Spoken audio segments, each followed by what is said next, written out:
Hot Hatch Day. We are into Hatchback, California with the Toyota GR Corolla and the Volkswagen Golfer.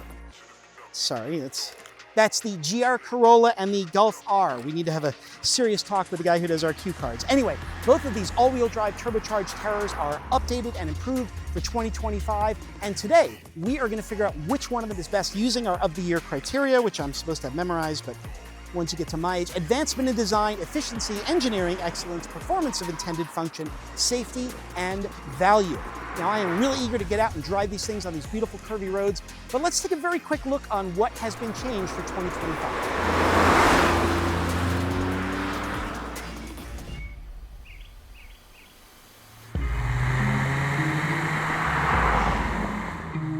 The GR Corolla absolutely stole our hearts when it first came out. It's powered by, God, I love saying this, a 1.5 liter three-cylinder engine that puts out 300 horsepower. And for 2025, that engine gets a 22 pound-feet of torque increase up to 295 so that it matches the Golf R. Big news for this year is an 8-speed automatic transmission. You can still get the 6-speed manual, but now there is an optional 8-speed automatic. New front fascia, which actually has more openings for additional cooling, including transmission coolers. New top-of-the-line Premium Plus model with this carbon fiber roof. Pricing: base model with the stick shift, $39,995. And the model that you see right here, Premium Plus with the automatic, well, this one stickers for $50,144. Now to the Golfer. It gets a 13 horsepower bump for its 2-liter turbocharged engine, now up to 328 horsepower. Torque remains unchanged, and of course, the Golf R comes standard with a 7-speed automatic transmission. It also gets a new front fascia, but it's this same good, smooth look that we've gotten used to over the years, and this snazzy new black edition, which you see here. Also, a very interesting option package in which you pay more for less stuff. The Euro Appearance package removes the sunroof, removes most of the power seat controls, removes the front seat ventilation, and removes the driver's seat memory function, but it saves 80 pounds, and of course, less weight makes you faster everywhere.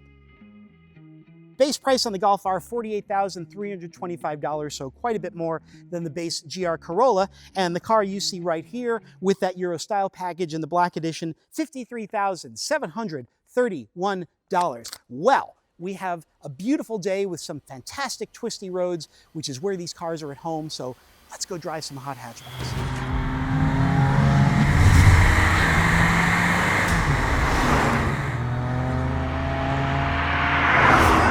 The biggest issue with this Corolla is the noise. I'm only kidding. I can actually talk in a normal voice. It is a little bit noisy in here, but I have to tell you, I love, love, love a 3-cylinder engine. I love the noises they make. I love that kind of low thrum, and I love that this car has only 3 cylinders and makes 300 horsepower from 1.5 liters. That's 200 horsepower per liter. That is nuts. This car has the DNA of some of the great high-tech Japanese sports cars like the Mitsubishi Lancer Evolution and the Nissan GTR. It's just that feeling of engineering unbridled and unbounded. Now, it makes me so sad that the hot hatchback is an endangered species, and I'm actually glad that Toyota came out with a relatively new one just a couple years ago. You know, it's amazing how these cars have transformed. I mean, really, I guess this all started in the late 60s when automakers started putting great big engines into stripped-down intermediate cars like the GTO and even more so the Plymouth Roadrunner. And then in the 80s, this was kind of the answer. Volkswagen took the Rabbit, the Golf if you're European, gave it a little horsepower boost but a much stiffer suspension, and the cars were all about momentum. It wasn't so much about going fast in a straight line like you would in a muscle car, but it was about really having a lot of fun in the corners. And look at how the market has matured. I mean, this thing is basically a road-going rally car. It's got amazing engine technology and, of course, this very sophisticated all-wheel drive system. Because the classic problem with a front-wheel drive hot hatchback is that when you try to blast out of the corner, you accelerate, the car sends the weight to the outside rear wheel, it unloads that front inside tire, and that wheel starts spinning. Well, all-wheel drive pretty much squashes that problem with a 500-pound sledgehammer, and these very sophisticated all-wheel drive systems can send the power exactly where it needs to go. And the result is you can get out of that corner as fast as humanly possible with no worry about power oversteer, no worry about losing power from understeer. You just go. This is the pinnacle of the hot hatch, and maybe the breed is dying, but we definitely live the best hot hatch times ever.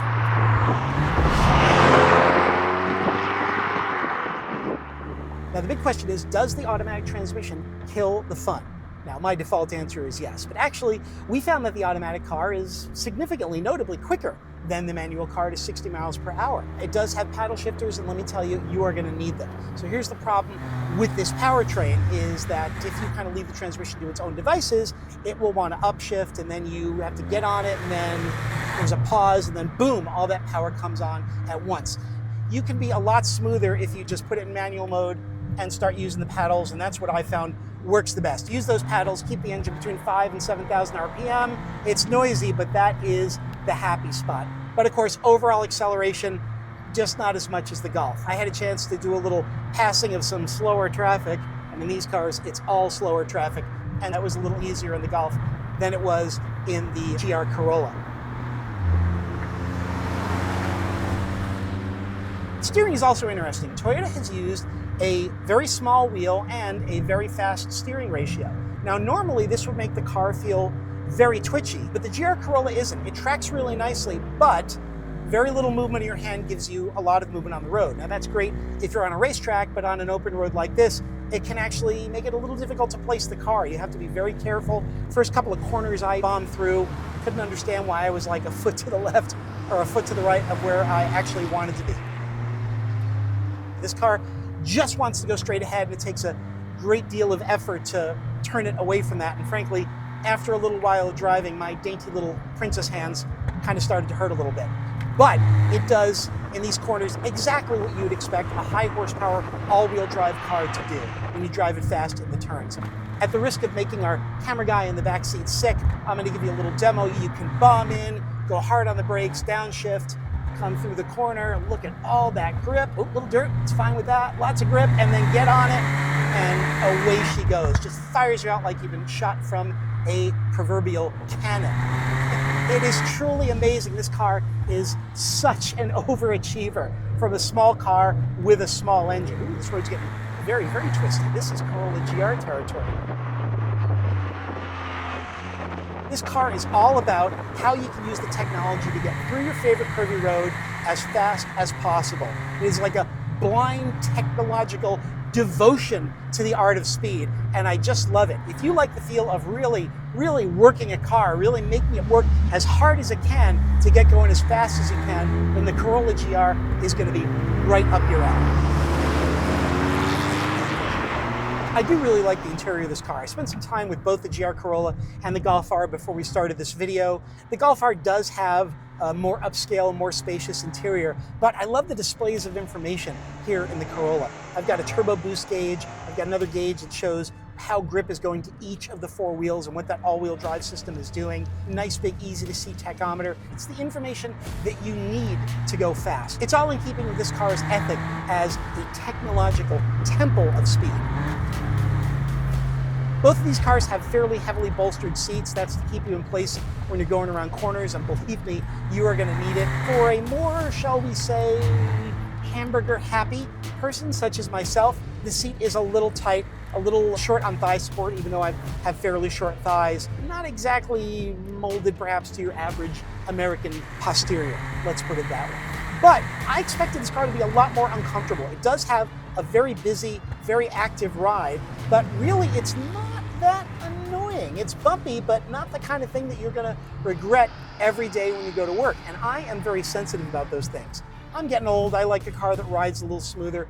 I don't have as much patience for a really stiff suspension, but Toyota's done a really great job here. They've made the car stiff enough that it doesn't do anything untoward. It never skips, it never jumps if you hit a fast bump too hard, and yet it doesn't beat the stuffing out of you on a rough road. It's noisy. You'll hear a lot of tire noise, a lot of road noise, but your backside is not going to regret your purchase of the Corolla GR. And let me tell you, it is a blast to drive. The all-wheel drive system of this thing is just amazing. So good at figuring out where to get the power, how to get the power down. It's like being given a day pass from the laws of physics. For 50 grand, it's a lot of thrills. But the Golf R takes a very different approach to speed. So let's park this GR Corolla, get in the Golf R, and see what the differences are.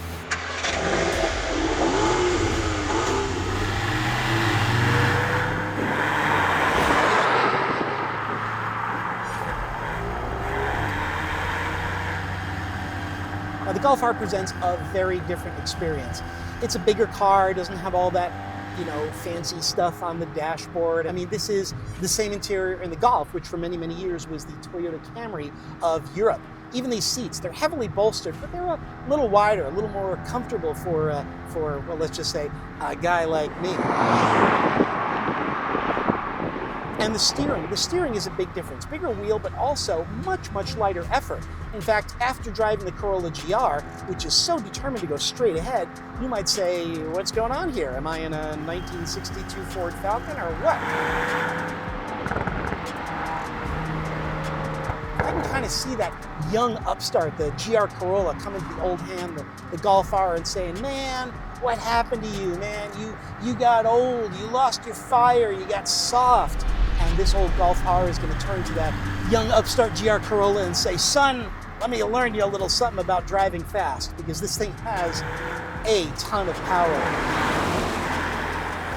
Numbers-wise, it's the same torque as the GR Corolla, 295 pound-feet, a little more horsepower, 328 versus 300, but man, when you ask it to go, it just goes. It feels so much quicker, passes better, accelerates better. And here's the thing, even though this car has paddle shifters, you don't need them. Golf R uses a 7-speed twin-clutch transmission, which in my opinion is the best automatic transmission for performance driving, because you get smooth gear changes with no interruption in power, no weight transfer, and that's exactly what you feel.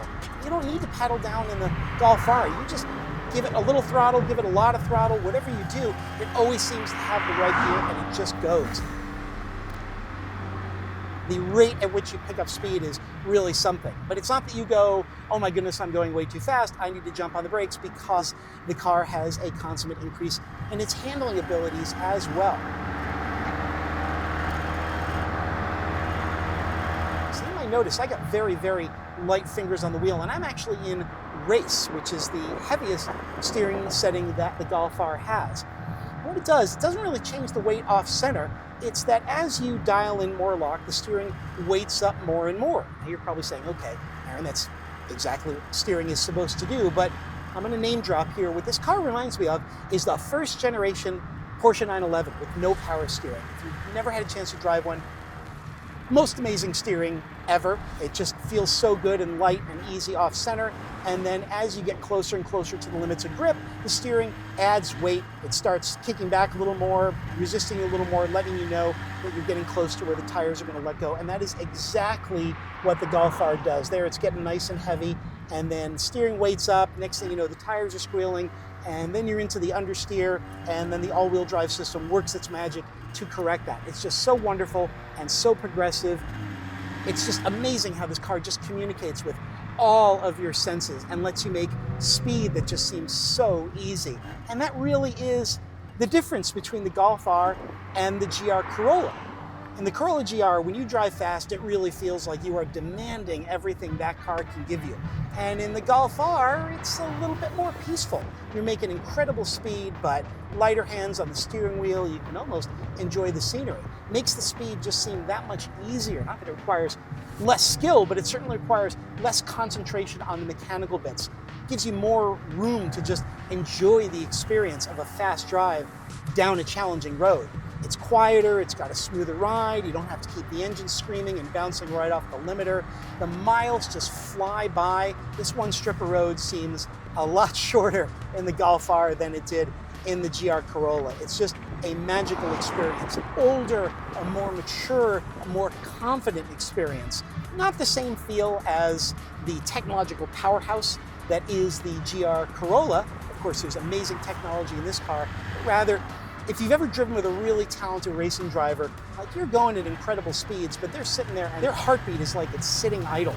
They are just so relaxed, and that's what this Golf R feels like to drive.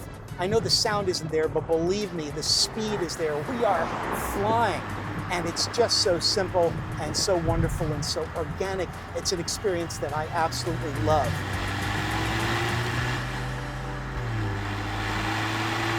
And in this car, it gives you tire squeal a little bit earlier than the GR Corolla has, but still plenty of grip.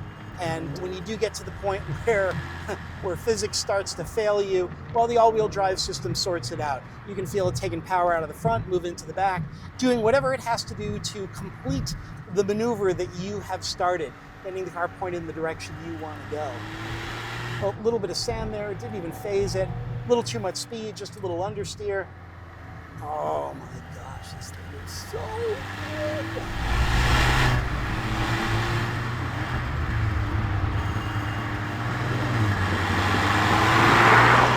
Had to stop talking because I wet myself a little there. Oh, $50,000, huh? What do I have to sell to get one of these? In the GR Corolla, to me, it's all about the machinery, and in the Golf R, it is all about the experience of driving fast. Which is better? Neither. I love them both. I love the machinery. I love the experience. If I had to pick between these two cars, I don't know, I'd probably just buy an old Hyundai Accent and live in a cave so I didn't have to make such tough decisions.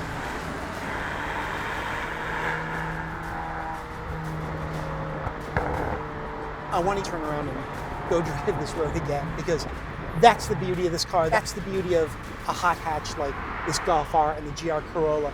You just want to drive through the curves again and again, and you just want to keep doing it until you run out of gas or until the car rusts from beneath you. The joy of driving is just encapsulated in these two magnificent automobiles.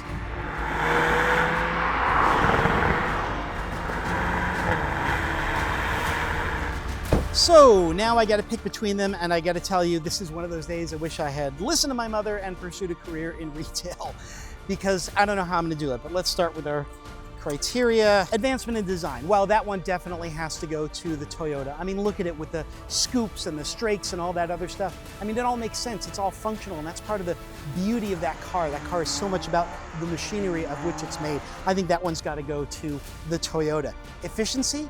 Well, you know, you would expect this to be a Toyota Advantage, but according to the EPA numbers, the Golf is actually more fuel efficient by a couple of miles per gallon. You know, even if you have a small engine, if you're using a turbocharger, dumping lots of air in, that means you dump in lots of fuel. So Golf's going to take you further on a gallon of gas, so that goes for the Golf. Engineering excellence. Oh my goodness.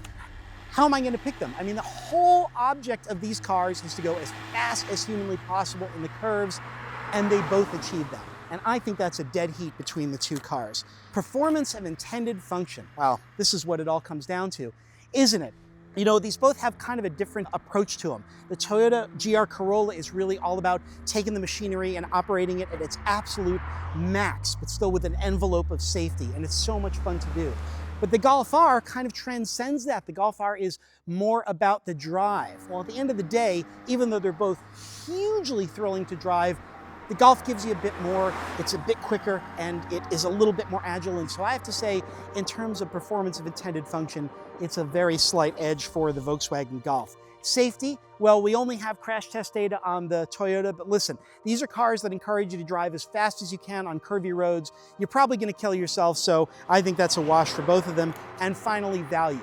Now, obviously, the Corolla starts at a lower price. That's with the manual transmission and without some of the extra cooling options and stuff like that. And it's about $3,000 less expensive here. But in the case of the Golf R here, if you take away that Euro package and put back some of the things I wouldn't mind having, like the ventilated front seats with the power adjustment and things like that, the price is the same. The cars are both just a little bit over $50,000. And if it was my 50 grand, which would I rather have? I got to tell you, I love them both, but the Golf R just has the edge for me. Maybe it's because I'm a man of a certain age and I appreciate the comfort and I appreciate the space and things like that. It's just so thrilling. But here's the thing. If you pick the Toyota Corolla GR, I'm not going to tell you pick the wrong car. You can't go wrong. In fact, if you're buying one of these, the winner of this comparison is you lucky bastard, because you get to have one of these fantastic cars in your driveway, and I hate you a little because of it, okay? For more about these cars, visit us on the web at MotorTrend.com. And please, can I drive your car? Please? Please? I'll leave myself a note.